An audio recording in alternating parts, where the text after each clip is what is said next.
Am I the asshole for robbing my brother of his full inheritance? My brother Ben, 35, is spoilt. Mum favored him over us girls.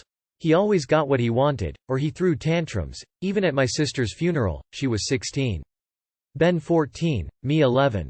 My dad has 2 brothers and 1 sister. When my uncle was 22, he came out as gay. My grandparents, GPs, were shocked, but they loved and accepted him for who he was. My dad married my mum and with my uncle, did lots together. To us he was the fun uncle. My aunt and other uncle married their partners, but they were always critical of my other uncle because of his life choices. My GPs held the family together, but in 2016, they both died within 9 months of each other. My aunt and uncle disowned my gay uncle. He was upset, but he and my dad have always been close, so we became his only family. In 2019, my uncle was diagnosed with lung cancer. He rewrote his will and asked my brother to be executor because dad wasn't coping with him being sick. Ben accepted as he believed that my uncle would split everything between him and myself. My uncle died in May 2021. My dad, my uncle's boyfriend, and I were with him. I called and messaged my brother repeatedly, but he didn't answer or come to say goodbye. At the funeral, dad was a mess, but my brother was giddy. A couple of weeks of my brother pestering my dad to find the will later, we looked in my uncle's safe. Dad unlocked it and Ben grabbed the paperwork. Soon after, he swiped everything off my uncle's desk, swore, yelled and stormed out. Later I found the will and my uncle had split his estate 4 ways. 1/4 each to my brother, myself, my uncle's boyfriend and cancer research.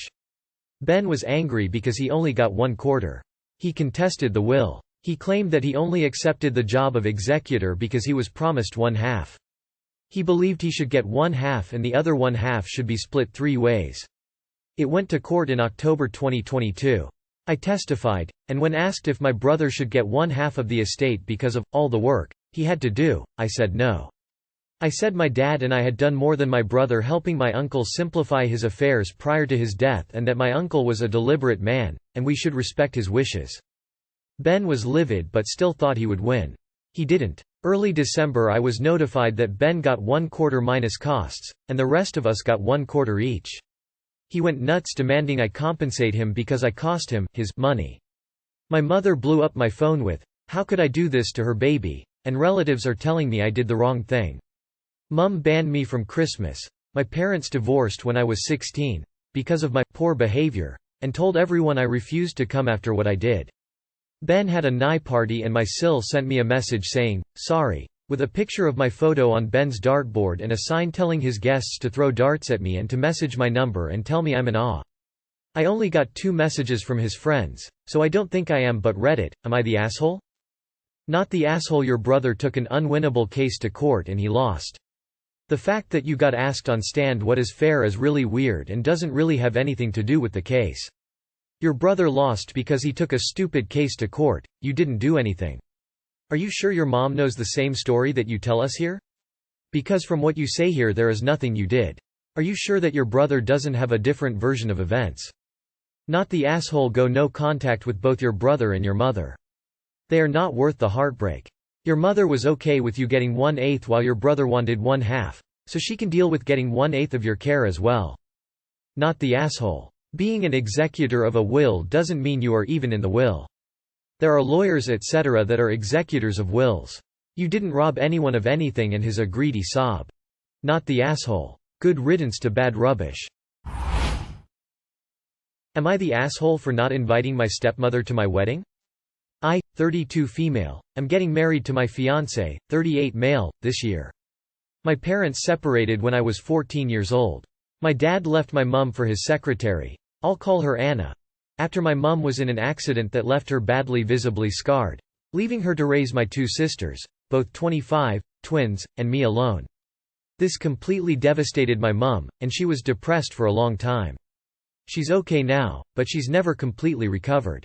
I'm the oldest child by a long stretch, and I was basically left to raise my sisters and look after my mum for a lot of my teenage years. I was very, very angry for a long time, and I refused to see my dad until I was in my mid-20s.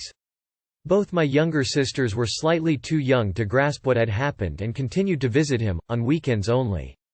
They bonded a lot better with Anna than I did, and in many ways, she was like a mum to them. She introduced them to a lot of female things, like makeup and fashion, because my mum's scarring meant she didn't feel comfortable with that kind of thing. I started speaking to my dad again about 7 years ago, and we now have an okay relationship. I understand a lot better at this age that love isn't easy, and you can't help who you fall for. I'm also on reasonable terms with his wife, who has tried extremely hard to bond with me since I was a teenager. My mum has never fully recovered from what happened and never found anyone else. She can just about stand being in the same room as my dad without crying nowadays, but she absolutely cannot see his wife. She's not cruel or dramatic about this, she just politely declines invitations to events if she knows Anna will be present. For previous events, like graduations, Anna has always declined the invite, saying she doesn't want to put my mum in an uncomfortable position, and pushed my dad to go alone. However, with my wedding, things haven't exactly gone like that. I tried to be as nice as I could about it, and I invited Anna out for a meal and told her that I was sorry, but that it was more important to me to have my mum at my wedding than her, so I was going to have to ask her not to come to the wedding. Anna said that she understood, that she expected it, and that I needed to do what was best for my mum. My dad, on the other hand, became extremely angry at me when he heard. He called me up and essentially said if she's not coming, then he's not. Both my sisters have found out about this, and they're extremely upset with me, too, and are also threatening not to come. I'm not sure if I'm the arsehole here? And #X200B. Update. Thanks, all your comments have made me see sense. I'm going to take my dad up on his offer not to come and let my sisters know they're welcome not to either. My mum's my best friend. She's been there for me my entire life, even through her own misery. If no one else comes, but she's there, I'll be happy. Update 2. Called my dad. Tried to appease, diffuse the situation by apologizing. Tried to explain that I understand his point of view, and that I respect his relationship, but that I can't ask mum to go through that, and that it would spoil the day for me knowing the pain she'd be going through. Asked him if he'd consider doing something just the 4 of us, him, Anna, me, fiancé, or maybe the 6 of us with my sisters. A nice dinner somewhere, paid for by my fiancé and I, so we can celebrate our union together. He hung up the phone. So there you go. Voila, my dad. I mean, it's your wedding so you can do what you want. As an aside, I always am baffled about giving the cheater the grace of forgiveness, but not the mistress. What they both did was super shitty, but your dad is the one who chose to abandon your mom, not your stepmom. Edit. I'm not saying the side piece is without blame, but the cheater, abandoner, is the main villain. In this instance, I'd never speak to either one of them again. Again though, your wedding. Not the asshole. Am I the asshole for telling my wife I won't get a job and she needs to get another job? My wife is a teacher and refuses to work over breaks. She's 32 and I'm 31, we're both women. We live in a high cost of living city. We need to live in the city for her job because of the union rules. I work from home about 40–45 hours a week at my main job. Then I work about 10 to 15 hours a week at a part-time job outside the home. I also help my brother with his business, which is usually only about 4 or so hours a week, but he pays me. Recently we've needed to adjust our budget a lot because of rising costs. We're trying to afford to put down a down payment on a condo in the city closer to her school, which is in a richer neighborhood. We both have loans and medical issues that take up a lot of our budget. Our rent is going up and something has to give. Her commute is already about an hour each way. Because I work from home and my part-time job is close and only 10 to 15 hours a week, she wants me to get another job. My brother can't offer me any more work than he's giving me. I told her absolutely not, and she needs to work over the summer and winter breaks instead. She blew up at me and says her job is extremely difficult and I don't understand how much she needs the summer and winter off. I know that her job is tough, but she is claiming she needs the summer break, otherwise she will get burnt out and depressed. I am already burnt out and depressed working so much, and now she wants me to do even more. Some of my friends are saying I'm the asshole because being a teacher is much harder than the jobs I have. Some of my friends are saying she's the asshole because I'm already working multiple jobs and she gets the summer and winter off. Am I the asshole for telling my wife I won't get a job and she needs to get another job? Not the asshole. You work up to 64 hours a week and she thinks you need a third job? Not the asshole. You are working 54–64 hours a week. Teaching is certainly a more than 40 hours per week occupation. I am married to one. However, There is no reason that she cannot pick up a part-time summer job that is something she genuinely enjoys. A baker, Uber, part-time editing from home. The options are endless, and surely there is something within her interests that will not be adding a lot of stress because it's not teaching over the summer. She's the asshole for insisting that you work more than her and using her job as a reason for why that should be. Would she be willing to compromise on a smaller apartment? If not, then she needs to look at ways to contribute to keep what you've got, get what you want. Am I the asshole for replacing my daughter and not including her as a part of my new family? Ta and names changed for privacy. And #X200B. I have 4 daughters, Charlie, 25, and Amy, 21. And my stepdaughters Claudia, 15, and Rose, 17. I had a son Isaac who was Charlie's twin. He passed away from leukemia when he was 19. When he was diagnosed at 14, there was a lot of medical bills to pay for Isaac's treatment, and I ended up working a lot to pay for his hospital bills. And #X200B. During that time my ex-wife Brenda slept with Jake behind my back.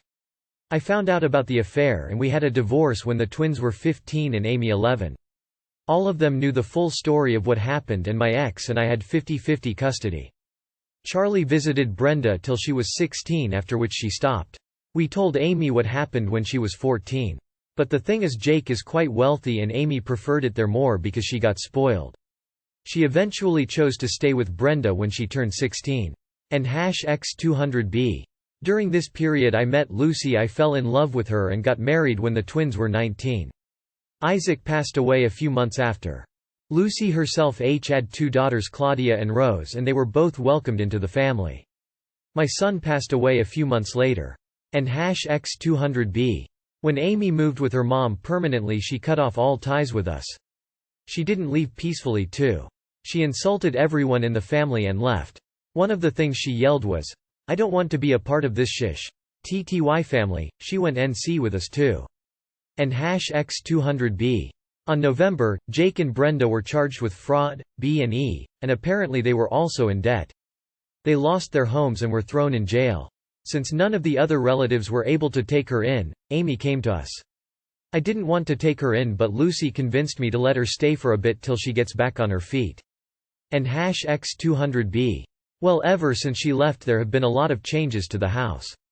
And Amy has been complaining about them since she arrived. She complains about how she can't touch the snacks and how she has to pay for her own snacks and clothes. We feed her 3 meals a day plus afternoon snacks. How she was given the smallest guest bedroom and how the other girls got big personalized bedrooms. How on Christmas the girls got amazing gifts and she only got a gift card. The last straw for her was NY's. We took the girls to a big party while she stayed at home. And #X200B. When we got back she started yelling at me how I'm a horrible father and how I replaced her with Claudia and Rose. I told her that she's the one who renounced the family and so she wasn't allowed in family things. And #X200B. But a lot of people are telling me that I'm essentially replacing her for something she did when she was a young, impulsive teen. So Reddit, am I the asshole? And #X200B. Edit. I would like to add everyone including her has been in therapy before she left and after she came back. Nothing has come out of it. Amy has also made it clear she wants no relationship with me and is here because she's desperate. And by made it clear she told it to my face. Edit 2. A lot of people are telling me that the brain only fully develops at 25. I'll give her a chance again when she reaches that age. I have already tried to reconcile with her when she first came and continued doing so for a while. She still holds her stance on me and my family. Edit 3.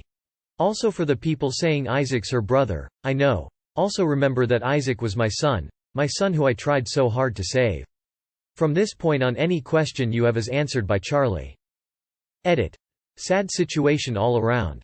Not the asshole since she made it clear she wants nothing to do with you but still expects you to treat her like your daughter. It's kind of fucked of her. Sorry, but I'm not getting all these you're the assholes. The prodigal daughter isn't there because she wants to be, she's there because she has nowhere else to go. The 16-year-old made a bad decision but the 21-year-old is full of attitude. Not the asshole. If I'm reading this right. Amy wrote y'all off at 16, and now 5 years later at 21 Yo has lost everything and is moving back because she has nowhere else to go? And you have been treating her as less than ever since? Info. Are y'all charging her rent? Does she have a job? What is the long-term goal? It sounds like she isn't quite a family member, but not quite a tenant either. She just exists in a home where she has to buy her own snacks.